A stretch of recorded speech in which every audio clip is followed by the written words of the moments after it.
Hi மக்களே, எல்லாருக்கும் வணக்கம். இன்னைக்கு ரொம்பவே இன்ட்ரெஸ்டிங்கான ஒரு விஷயத்தை பற்றி பார்க்கலாம் வாங்க. என்னன்னா, நம்ம ஒலிம்பிக் போட்டிகள் இருக்கு இல்லையா, அதை பற்றி தான் தெரிஞ்சுக்க போகிறோம். ஒலிம்பிக் போட்டிகளில் வியக்கத்தக்க விஷயங்களை பற்றி தெரிஞ்சுக்க பார்க்கலாம் வாங்க.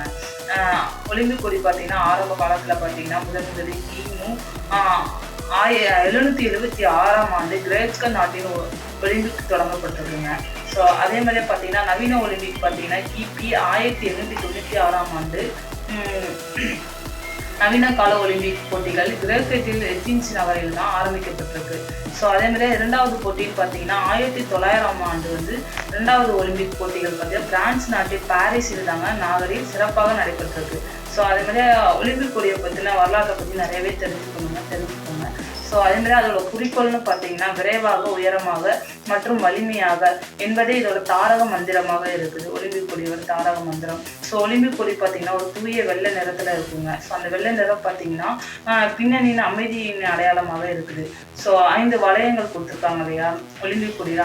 அந்த 5 வளையங்களும் 5 கலர்கள் இருக்கும். அந்த 5 கலர்களும் பார்த்தீங்கன்னா 5 கண்டங்களை குறிக்கும். ஸோ நீல கலர் பார்த்தீங்கன்னா ஐரோப்பா கண்டத்தை குறிக்கும், சிவப்பு ஆப்பிரிக்கா கண்டத்தை குறிக்கும்,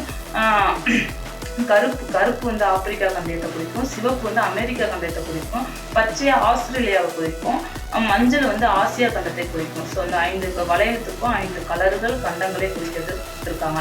ஸோ 5 வளையங்களில் பார்த்தீங்கன்னா அதாவது ஒன்றோடு ஒன்று பிணைந்து 5 வளையங்கள் உலக நகரில் நாடுகளின் ஒற்றுமையை பற்றி பறைசாற்றுகின்றன. ஸோ அதாவது இந்த 5 வளையங்கள் பார்த்தீங்கன்னா 5 உலக நாடுகளின் ஒற்றுமையை பற்றி பறைசாற்றுகின்றன. இதை பற்றி நிறையா தெரிஞ்சுக்கிட்டீங்க இல்லையா? நெக்ஸ்ட் ஒரு வீடியோவில் நெக்ஸ்ட் ஒரு விஷயங்களை தெரிஞ்சுக்கலாம். Thank you guys. பாய்.